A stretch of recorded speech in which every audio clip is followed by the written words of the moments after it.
Alhamdulillah baik. Sebelumnya perkenalkan, nama saya Nasir Bisa Febrianti. Saya mahasiswa Politeknik Kemenkes Jakarta 3 jurusan Kebidanan. Jadi hari ini saya akan menyampaikan penyuluhan tentang gizi seimbang pada anak prasekolah. Tujuan dari kegiatan ini supaya ibu bisa lebih memahami pentingnya gizi seimbang pada anak serta bagaimana cara menerapkannya dalam kehidupan sehari-hari. Ini ada gizi seimbang. Gizi seimbang pada anak prasekolah adalah pola makan dengan zat gizi lengkap sesuai kebutuhan untuk mendukung pertumbuhan, perkembangan otak, dan kesehatan. Pola ini mencakup makanan yang beragam, porsi seimbang, serta kebiasaan makan yang baik. Peran orang tua penting dalam membentuk pola makan anak karena ketidakseimbangan gizi dapat menyebabkan masalah kesehatan dan menghambat tumbuh kembang. Lalu selanjutnya ada manfaat gizi seimbang. Gizi seimbang pada anak prasekolah ini bermanfaat untuk mendukung pertumbuhan fisik optimal. Gizi seimbang ini memastikan tubuh anak mendapatkan zat gizi esensial seperti karbohidrat, protein, lemak, vitamin, dan mineral dalam proporsi yang tepat. Lalu selanjutnya ada meningkatkan perkembangan otak dan fungsi kognitif. Asupan nutrisi yang memadai berperan penting dalam pembentukan serta fungsi otak anak. Protein lemak sehat seperti omega 3, vitamin, dan mineral mendukung kemajuan kognitif, kemampuan berpikir, konsentrasi, serta daya ingat. Lalu ada memperkuat sistem kekebalan tubuh.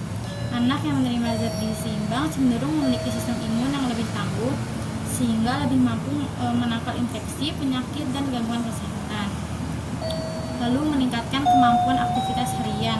Pola makan bergizi lengkap menyediakan energi yang cukup bagi anak untuk menjalani aktivitas bermain dan belajar sepanjang hari. Lalu yang terakhir ini ada mengurangi risiko masalah gizi dan penyakit jangka panjang.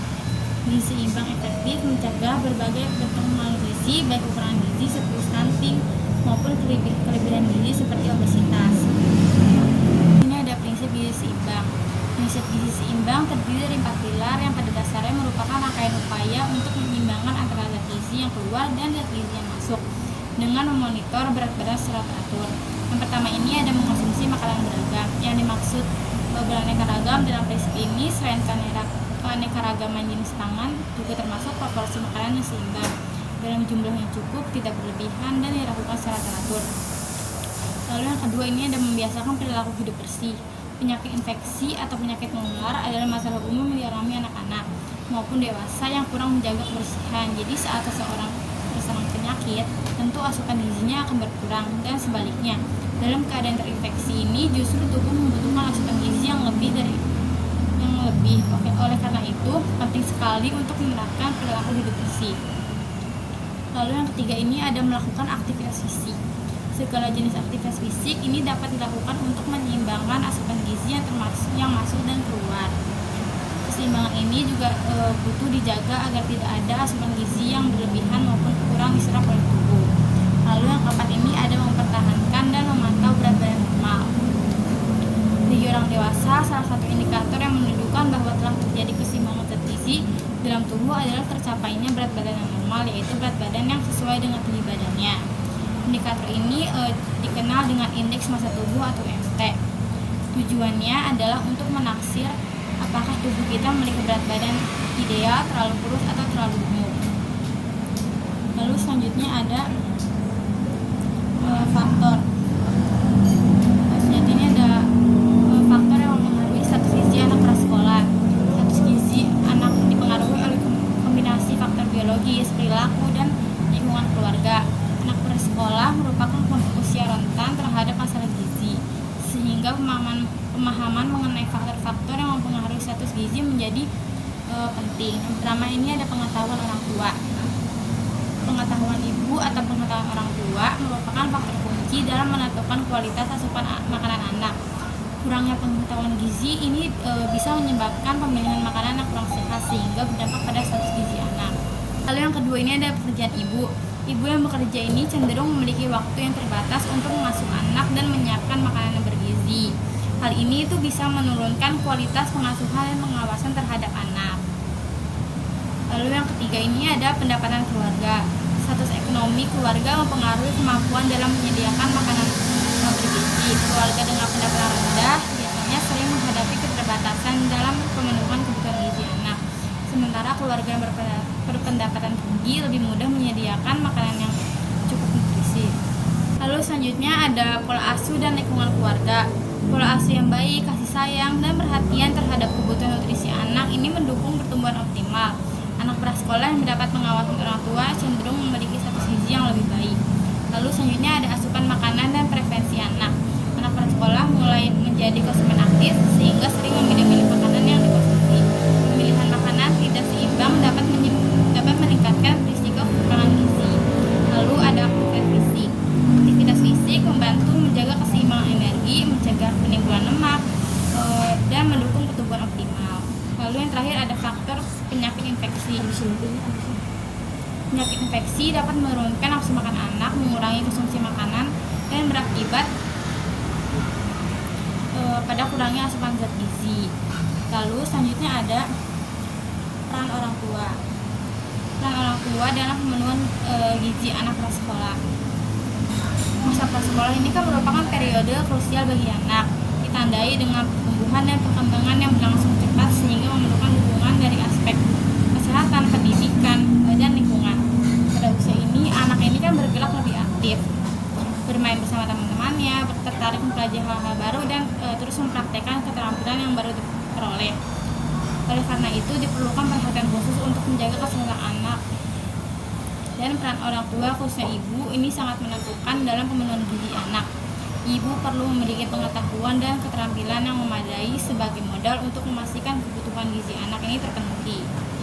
Lalu selanjutnya ini ada dampak, kekurangan, dan kelebihan pada anak prasekolah.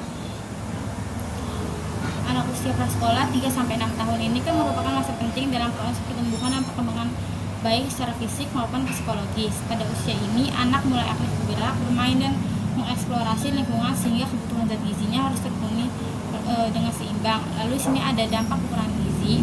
Kekurangan gizi pada anak prasekolah dapat menimbulkan berbagai dampak negatif terhadap pertumbuhan dan perkembangan anak. Antara lainnya ini ada keterlambatan pertumbuhan fisik, seperti berat badan dan tinggi badannya tidak sesuai dengan usianya.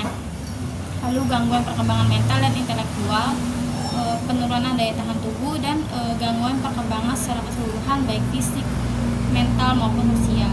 Lalu selanjutnya ada dampak kelebihan gizi.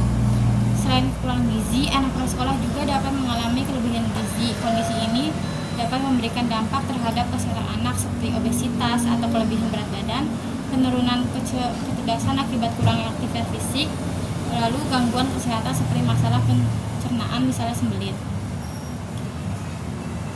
Kelebihan gizi sering terjadi akibat pola makan yang tidak seimbang, misalnya konsumsi makanan tinggi kalori tapi rendah zat gizi serta kurangnya aktivitas fisik.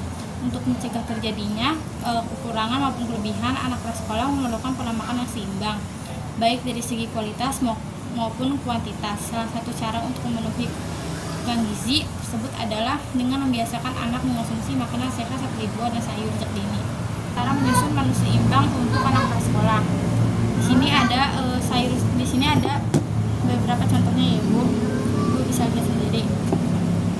Jadi kelompok makanan ini ada sayur-sayuran, buah-buahan, terus sereal, nasi, dan pasta, susu, yogurt, keju, daging unggas, ikan, kacang kering, dan kacang polong. Jadi porsinya juga di sini udah ada juga di sana ya Bu, di leafletnya. Tunjukin aku. Lalu sudah ya Ibu. Kita lanjut ke sesi tanya jawab. Saya ingin melakukan evaluasi singkat ya Ibu. Menurut Ibu, apa yang dimaksud dengan gizi seimbang? Itu makanan yang mengandung zat gizi lengkap dan sesuai kebutuhan tubuh. Betul Ibu. Lalu apa aja sih contoh makanan gizi seimbang untuk anak? Untuk makanan yaitu nasi, lauk seperti ayam atau telur, sayur, dan juga buah-buahan. Ya benar sekali Ibu. Baik, sekarang kita langsung ke sesi tanya jawab ya Bu. Silakan jika ada yang ingin ditanyakan. Bagaimana kalau ada anak yang tidak suka sayur? Bisa dicoba diolah dengan variasi yang lebih menarik. Contohnya sih bisa kayak sup, habis itu nugget sayur, atau bisa dicampur dengan makanan favoritnya anak. Tuh. Oke, apakah ada yang ingin ditanyakan Bu? Tidak ada, udah cukup itu aja. Baik, karena tidak ada pertanyaan lagi, saya akan menutup kegiatan penyuluhan hari ini. Semoga materi yang telah disampaikan dapat bermanfaat dan menambah pengetahuan Ibu tentang pentingnya gizi seimbang pada anak prasekolah. Saya ucapkan terima kasih atas perhatian dan waktu yang telah diluangkan. Wassalamualaikum warahmatullahi wabarakatuh.